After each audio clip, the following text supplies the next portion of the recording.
Welcome back to the Shacknews Awards. We're handing out all sorts of awards for all sorts of categories. This one's for best add-on. And basically, we've divided the concept of DLC into two categories. There's expansion, that's like the final shape in Destiny 2 or Shadow of the Erdtree in Elden Ring. And then there's add-ons, which are like smaller DLC, like something like Operation Guns in Vampire Survivors, horse armor. Yeah, I don't think we'd ever give an award to horse armor, Sam, but yes, if it were nominated at the Shacknews Awards, this would be the category. Elder Scrolls 6, come on. Yeah, yes, keep waiting for Elder Scrolls 6 to come out. Yeah, mate. 2032, here we go. Let's go. Game of the year every year. You know that underwater skeleton meme? Yeah. That's you waiting for Elder Scrolls 6. It is. Notably missing from this nomination, the Starfield DLC. I don't think it's missing. Which one? I don't think it's missing. I thought the Shattered one. That was the expansion. I thought Starfield was going to revolutionize. It would have been expansion too, not DLC. Shattered Space, was it? Oh. Well, they added a car. They added a car thing on, right? That was the big thing. No, that was totally separate. They were not the same. Oh. Okay. Anyway, let's actually talk about games that were nominated in this category. Vampire Survivors Operation Guns. That's the Contra DLC that was announced for Vampire Survivors and shipped earlier this year. It's delightful. Has boss battles, all sorts of cool stuff. Dave the Diver Godzilla Content Pack, which you can no longer get. Balatro did Jimbo, or was it Friends of Jimbo, I believe it was called? Mm-hmm. Which brought on like Witcher IP and like all sorts of different artwork for decks. It was cool. River City Girls 2 got Double Dragon DLC this year. Shredder's Revenge, the TMNT beat 'em up, got Radical Reptiles DLC this year. Camera not available for us _. And last but not least, the Ace League Satellaview tracks for F-099, which, by the way, were free as part of your Nintendo Switch Online subscription. So, not bad. You don't have to pay anything. So yeah, I played through Operation Guns. It got me back into Vampire Survivors earlier this year. It's delightful, man. Like, Vampire Survivors was cool, because it was like, obviously it lived in that fantasy, Castlevania kind of universe.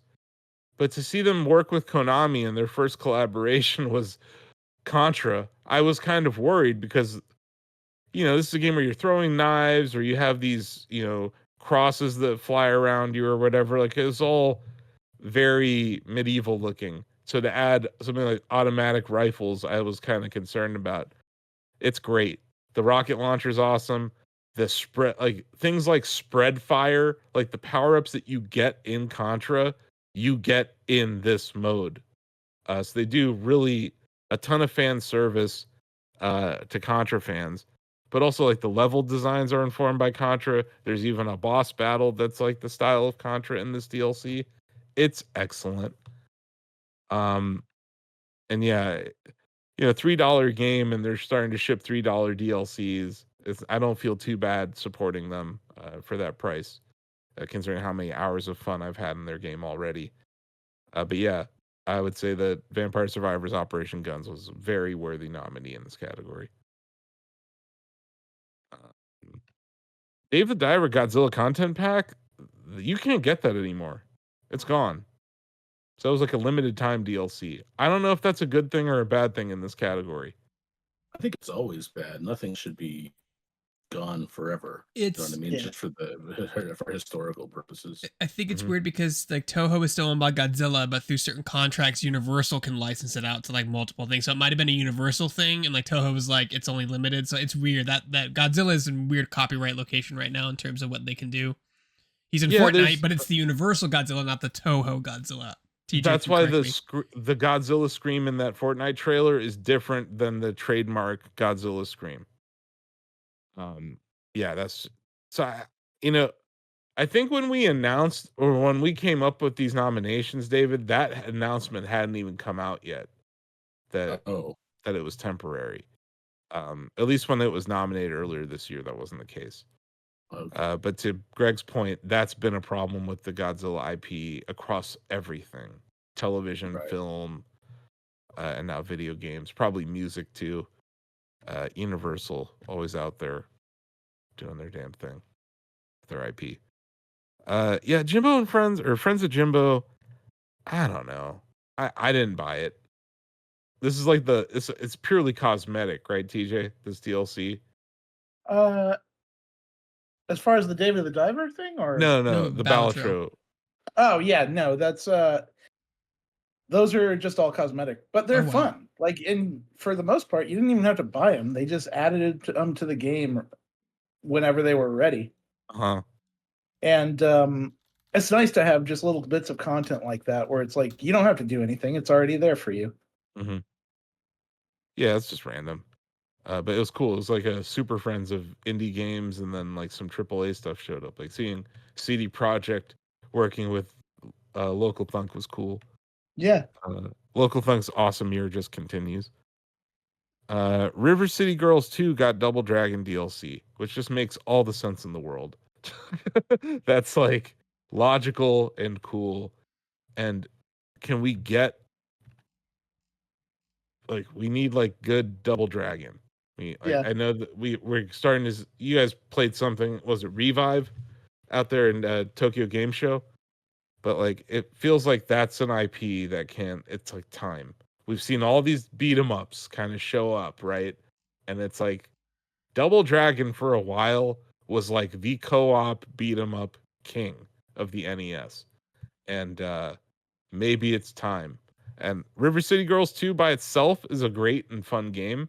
Mhm. Adding Double Dragon DLC is just awesome, and it's about damn time. I want to see more Double Dragon stuff out there.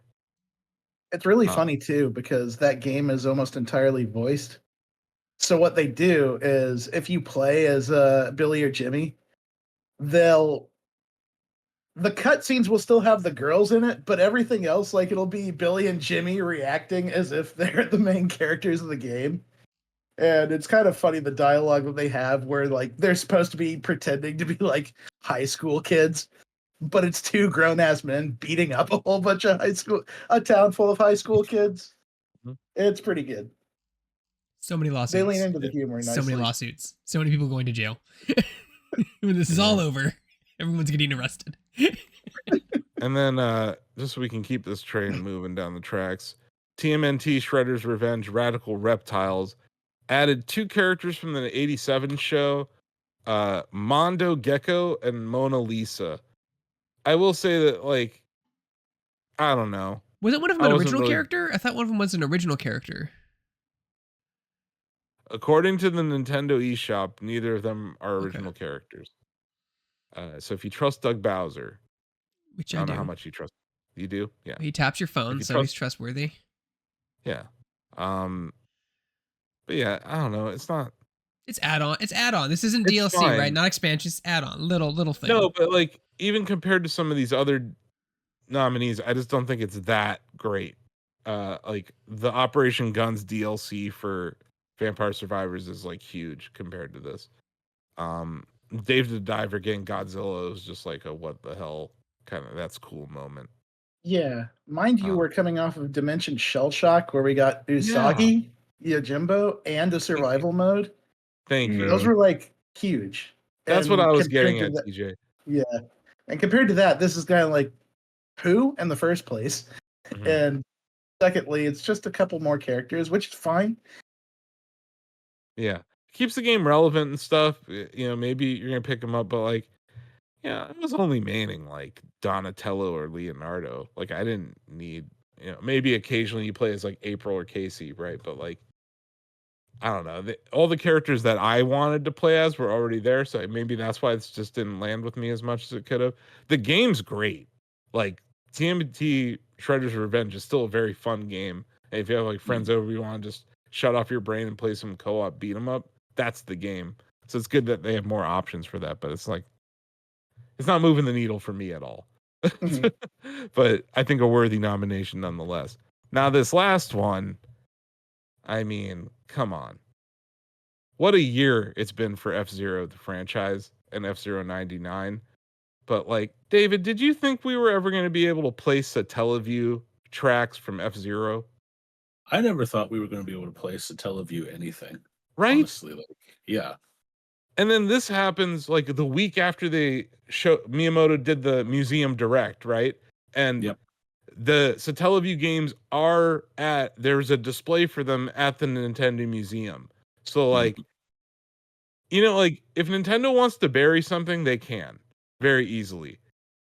And this is like such a weird niche thing, but it had been a white whale for F-Zero's community this whole time. Like when they started giving us more than just King League, right? Like they said, people won't remember, but F-Zero 99 only shipped with the night league, the first Grand Prix tracks, and then they started adding stuff. So it's like, here's Queen League, here's King League. And then last year after King League, they said, well, that's it for our updates. We're not going to do anything else. And then they came back 2 months later and they said, forget what we said. Here's a winter event. And they went through and they made all these winter levels. But this is something like I read about in magazines in the 90s, right? And I was like, man, I want to try these. But they were only in Japan and you needed some weird ass internet connection to even play them. They nailed it. They brought these into the F-Zero 99 formula flawlessly. You get Mute City 4, which it is like, it's like if a kid made Mute City. They just put boost everywhere. There's just like boost. You go into that last Mute City turn going like 900 kilometers an hour, and you have to intentionally slow down during your drift to even make the turn.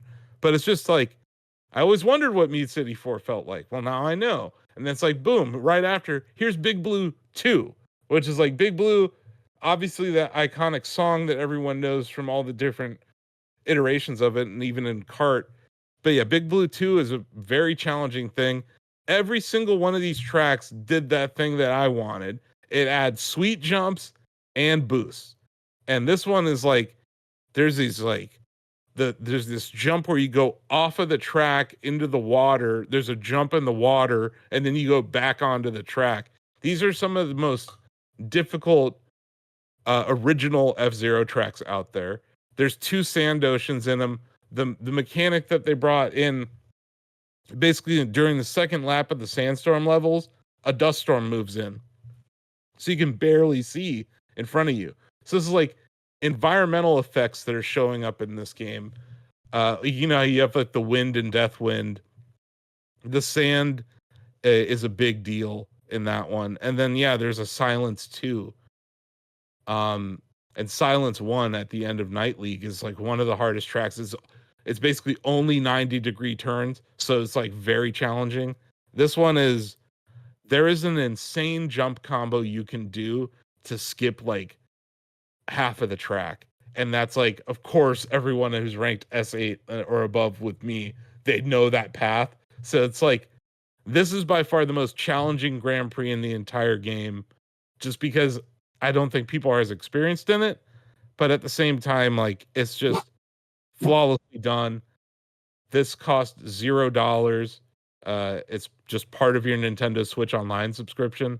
So you look at the content you got, outstanding. And yeah, there were other map packs this year, but to me, there's something really special about Nintendo acknowledging the Satellaview this way.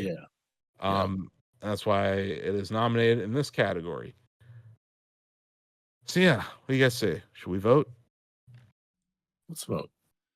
Let's do it. We'll start with David.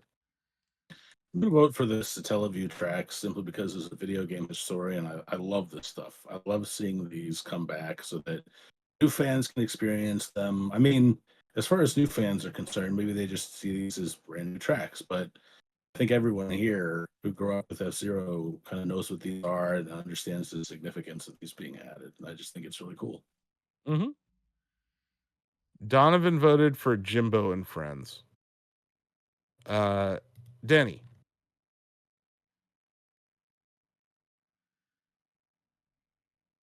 Oh, I muted myself.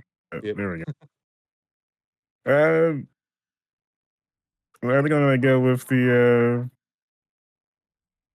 Vampire Survivors. Operation Guns. Yeah. Yeah. It's really good. Greg. What David said, those tracks. That sounds like I didn't realize that until you were talking about it today. Yeah. Yeah. Like they didn't have to do that. You know what I mean? They didn't have to No. pull, you know what I mean? They could have just made new tracks or whatever, but they did. That sounds really cool. There's someone at Nintendo who really, really likes F-Zero still. Because there's no reason that this stuff is happening. Like, it's really baffling. I'm still not sure if F-Zero 99 really exists, or if I might be in a coma from like 2 years ago, and it's just this thing my mind created to keep me in the coma. Either way, you guys wouldn't let me know either way if this is a simulation or not. But at this point, I'm just going to put it out there. Add F-Zero X to F-Zero 99, Nintendo, please. Doug Bowser, I know you listen to the podcast, but yeah. TJ. I think I'm gonna go for. You know what? I agree with you on all the F-Zero stuff, because, like, by all means, they said they were done, and then they just were like, you know what? We're not done. We have more. Enjoy. Yeah, it's like the biggest head fake I've seen from Nintendo in a really long time. Ozzy voted for the Ace League in F-Zero 99. My man, how about that? Bill. F-Zero. Woo! Not a pizza party, Greg. There's no pizza party on the line. So don't this is a steak party right here. Pizza time. No, not pizza time. Boost power. Sam. F-Zero. Woo! Sam's been on the forefront of reporting on this all year. It makes sense, man. It makes sense.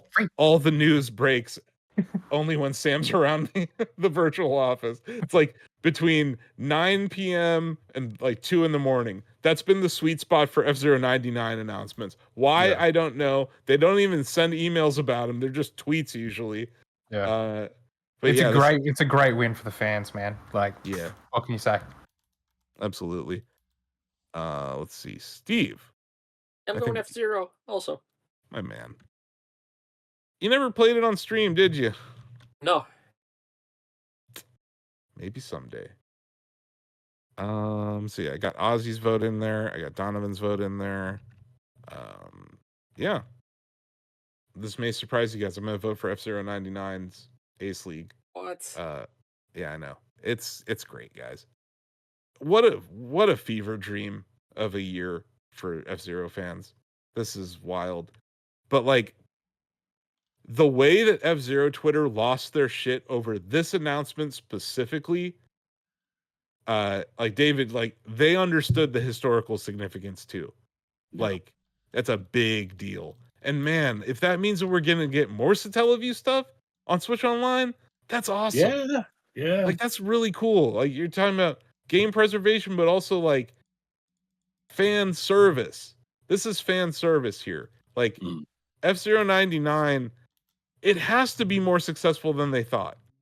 It has to. Because there's no way they would do this if it wasn't doing well. Or like something for them. It wasn't... there's some benefit they're getting from this that I don't think is... It may not even be tangible. Like something that's going on internally at Nintendo where F-Zero 99 is like a place where they're experimenting and they're going to bring it to other games in the future, I think. Because this is a live service game.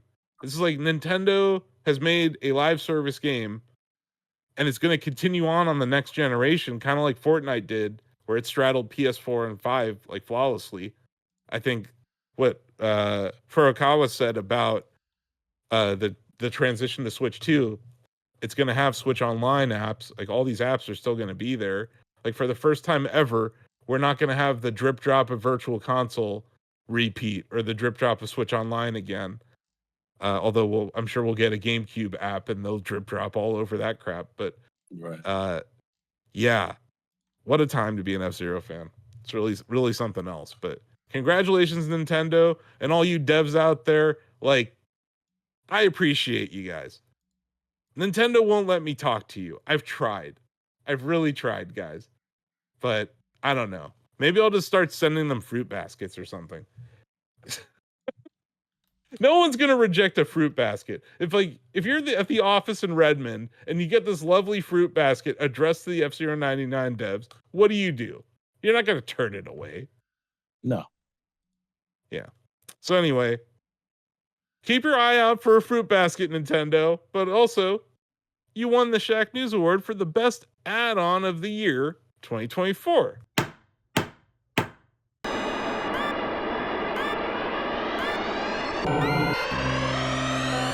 The first F-Zero game returns as a 99-player battle royale. F-Zero 99.